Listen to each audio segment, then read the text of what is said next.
Hello everyone, আমি আরকে, তোমরা দেখছো জিওগ্রাফি টিউটর আরকে স্যার।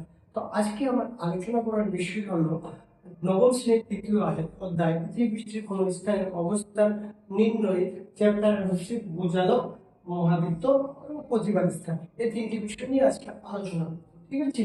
তো প্রথমে বলি ভূগোল, মানে মহাবৃত্ত কি বা মহাবৃত্ত কাকে বলে। তো মহাবৃত্ত আমরা সকলে আপেল হোক বা কোনো গোলাকার বস্তু আমরা বাদ বরাবর কেটেছি, ঠিক আছে? ও সরি, মহাবৃত্তের আগে আমরা ভূজালকের কথা বলি। ভূজালক কি?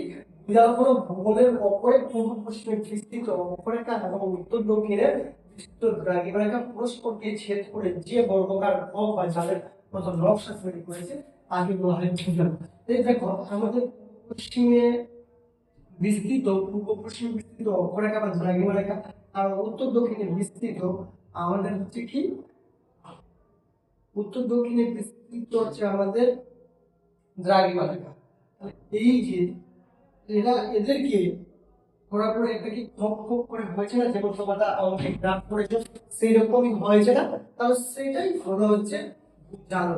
তো গ্রিক মহাকাশবিদ এবং ভূগোলবিদ 250 খ্রিস্টপূর্বাব্দে সর্বপ্রথম হেরোডোটাস ও হিপারক্রাটাস ভূজালকের ধারণা দেন।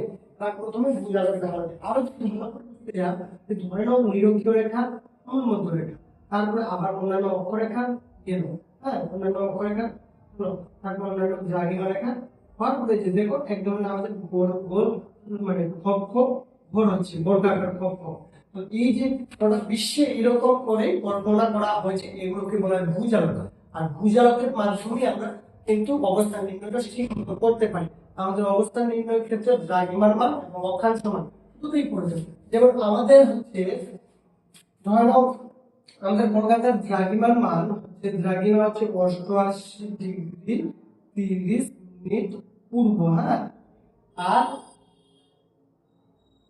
22°34' উত্তর কি অক্ষাংশ।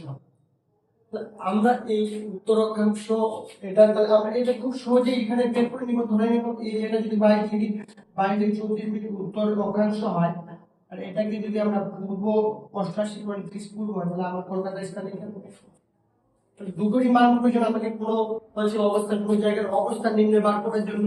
ওই রকমের দুই মান বার করে হলো। তারপরে আসলে আমাদের মহাবৃত্ত বা গ্রেট সার্কেল কি।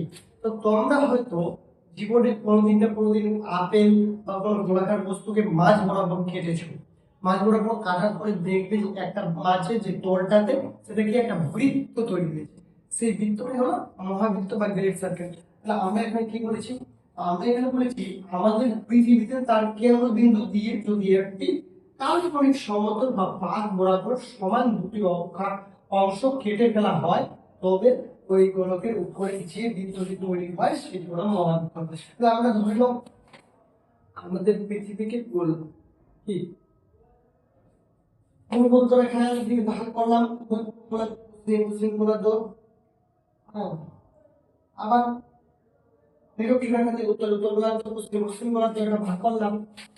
এইখানে আমাদের মহাবৃত্তটা কোথায় তৈরি হবে দেখি, ঠিক আছে?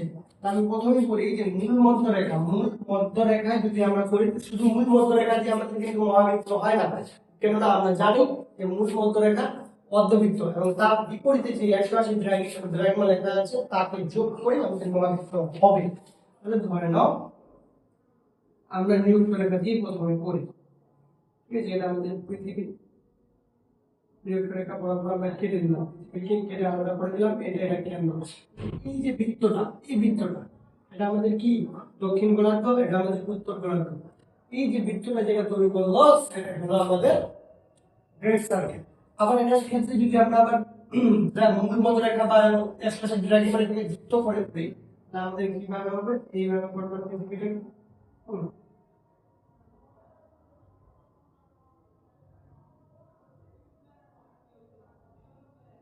এই যে আমরা বরাবর গোলার্ধ, এই যে যে সার্কেল হলো এটা হচ্ছে মহাবৃত্ত। হ্যাঁ, এটাকে আবার আমরা এদিক থেকে এইভাবেও করতে পারবো, এইভাবেও করতে পারবো, হ্যাঁ। কিন্তু মহাবৃত্ত শেষ সার্কেল সবচেয়ে বড় বৃত্ত হবে, হ্যাঁ। তারপরে এই অন্যান্য কাটলে সার্কেলটা সেই বৃত্তগুলো ছোট ছোট হবে। ঠিক আছে। এবার আসো প্রতিবাদ স্থান। প্রতিবাদ স্থান কি এক কথা? হ্যাঁ, প্রতিবাদ স্থান বলতে যে আমি এই যে জায়গাটাতে দাঁড়িয়ে আছি, এই জায়গাটা যদি একদম মাটি খনন করে এর বিপরীত দিকে জায়গাটাতে আমি যাই, তাহলে আমার ওই স্থানের প্রতিবাদ স্থান হবে সেই বিপরীত জায়গাটা। তো ধরে নাও পৃথিবী আমি 22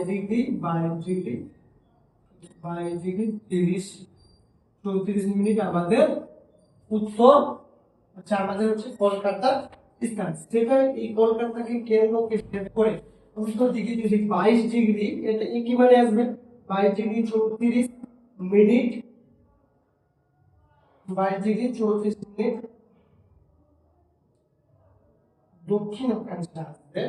হ্যাঁ, দক্ষিণ অক্ষাংশে আসবে। তাহলে হচ্ছে সেটা হলো আমার হচ্ছে কি কলকাতার প্রতিবাদ স্থান। তাহলে আমি কলকাতাকে যদি এ ধরি, এটাকে যদি বি ধরি, তাহলে এটা আমার হলো কলকাতার প্রতিবাদ স্থান। তাহলে এটা কি বলছে? তো ভূপৃষ্ঠের উপরে অবস্থিত কোনো বিন্দু থেকে যদি একটি কাল্পনিক সোজা রেখা পৃথিবী কেন্দ্রকে ভেদ করে ঠিক বিপরীত দিকে পৌঁছায়, তবে সেই বিন্দুটি বিপরীত বিন্দু। প্রথম বিন্দু হচ্ছে প্রতিবাদ স্থান। এই প্রথম বিন্দু প্রতিবাদ স্থানের বিপরীত বিন্দুটি তার উল্টো দিকে। হ্যাঁ, এই ক্ষেত্রে হচ্ছে দ্রাঘিমা। আর দ্রাঘিমা আমাদের আমাদের দ্রাঘিমা কি? আমরা জানি 88 ডিগ্রি, জানি 88 ডিগ্রি 30 মিনিট। তাহলে এই 88 ডিগ্রি 30 মিনিট যদি প্রতিবাদ স্থানে তার দ্রাঘিমা কত হবে? তার দ্রাঘিমার জন্য আমরা 180 দিয়ে বিয়োগ করতে হবে। না, আমরা যদি 180 দিয়ে বিয়োগ করি 88 ডিগ্রি 30 মিনিট, তার আমাদের উত্তর হবে 91 ডিগ্রি 91 ডিগ্রি 30 মিনিট। এটা আমাদের কি পূর্ব, এটা পশ্চিম। মানে আমার হচ্ছে কলকাতা যদি দ্রাঘিমার ক্ষেত্রে আমার কলকাতার দ্রাঘিমা 88 ডিগ্রি 30 মিনিট, এর প্রতিবাদ হবে 91 ডিগ্রি 30 মিনিট পশ্চিম। এবং অক্ষাংশ ক্ষেত্রে 22 ডিগ্রি 34 মিনিট উত্তর, এর প্রতিবাদে আসবে 22 ডিগ্রি 34 মিনিট দক্ষিণ। তাহলে এইভাবে কোন স্থান থেকে, ধরুন আমরা যে স্থানে আছি তার বিপরীতে যে বিন্দুটা আছে, কেন্দ্র বরাবর কিন্তু যেতে হবে, কেন্দ্র, সেটাই হলো তার প্রতিবাদ স্থান। ঠিক আছে। তো আজকে এ পর্যন্ত। যদি আমার ভিডিও ভালো লাগে তাহলে অবশ্যই লাইক, কমেন্ট, শেয়ার করবে। হ্যাঁ, থ্যাংক ইউ।